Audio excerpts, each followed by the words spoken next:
So far, Doha pa lang. It's in Balamban area. Balamban. Barangay Sing-Sing.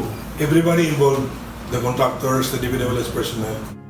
Kinumpirma ng National Bureau of Investigation, may 2 ghost flood control projects sa Barangay Sing-Sing, Balamban, Cebu. Ayon sa ahensya, sinimula ng investigasyon Disyembre noong nakaraang taon nang magsagawa ito ng inspeksyon sa lugar na kinalalagyan ng proyekto.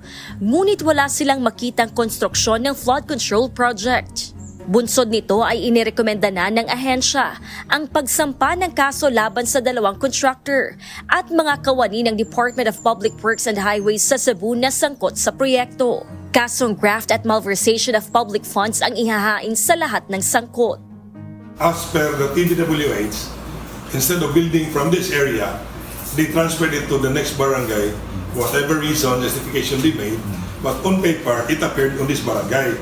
So it's up to them to justify in court. A case has been filed, but as we all know, we are not allowed to directly file a case.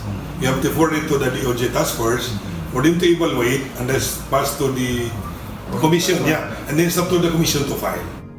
Ang nasabing proyekto ay sinasabing nagkakahalaga ng 80 million pesos bawat isa. Pahayag ng NBI-7, wala pa silang nakikitang sapat na ebidensya sa posibleng pagkakasangkot ng sinumang opisyal sa Balamban, Cebu. Gladys Tuwabi, UNTV News and Rescue. Diyos ang aming sandigan, serbisyo publiko ang aming pinahahalagahan.